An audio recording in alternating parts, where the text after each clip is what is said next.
In this movie, I'll show you how to work with the various numerical settings associated with HDR Pro. Now, frankly, they're kind of a weird bunch. They take some time to get used to. But with enough experimentation, you can achieve some really great results. I'll start things off at the top here with the radius value, which works just like the radius associated with Smart Sharpen and High Pass and the other filters. That is to say, it generates halos. And so at this very high setting of 495 pixels, which is associated with this realistic preset, we end up getting these huge halos around the tree. To reduce the size of those halos, you just need to reduce the radius value. The strength value adjusts the contrast associated with the halos. So for example, best way to understand it is in the context of this detail value down here.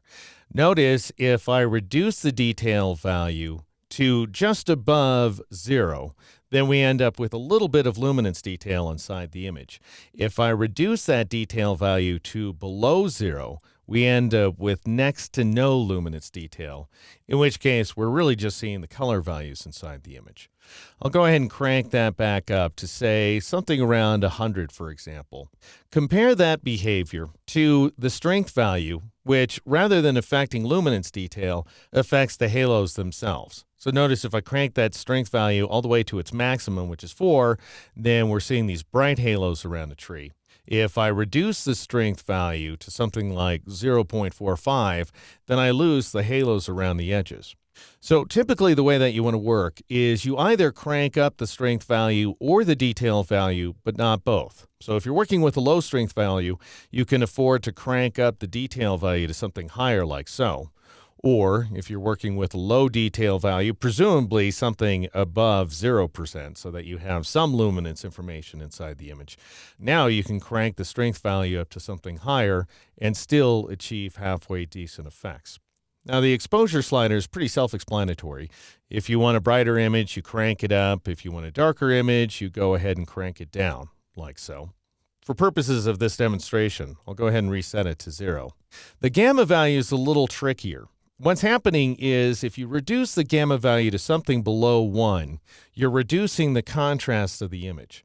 If you increase the gamma value to something above 1, then you're increasing the contrast dramatically, as you can see here.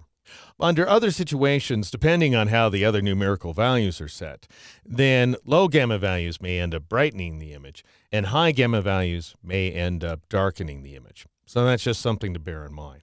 Next, we'll move down to the so-called advanced options. The shadow value allows you to control the brightness of the shadows. So if I increase the shadows value, for example, I brighten up the shadows on the sides of these rocks. Highlights just affects the highlights. So if I were to increase the highlights value like so, then I would bring out an awful lot of highlights in the sky. If I reduce those values, then I would darken up the highlights as well as reduce the overall contrast inside the image. Vibrance and saturation work just as they do with the vibrance adjustment layer inside Photoshop.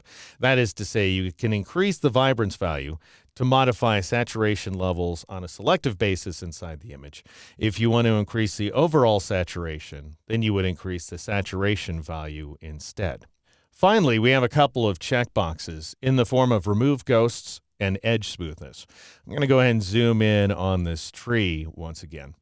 Now, the idea behind remove ghosts is if there's any movement in your scene, which can be pretty common, by the way, even if you're working with a tripod, because there may be wind, for example, that's blowing trees around. There may be ripples in water. There may be people wandering around in the background. And those are going to transform into weird artifacts inside of HDR Pro. To get rid of those artifacts, turn on the Remove Ghost checkbox. And anytime that you're working with handheld shots like these here, I recommend that you go ahead and turn that checkbox on. Even if it doesn't seem to make much of a difference, as in the case of this image, it's still going to serve you well. Next, we have edge smoothness. And what that does is it boosts the halos around the edges as well as smooth over artifacts. And so in our case, if I turn on the edge smoothness checkbox, we can see that we've got smoother edges around the outlines of the tree, and you may end up with smoother edges inside of the rocks as well. So that's how all of the numerical settings inside of the HDR Pro dialog box work. In the next movie, I'll show you how to apply the settings in order to create a highly detailed photographic effect.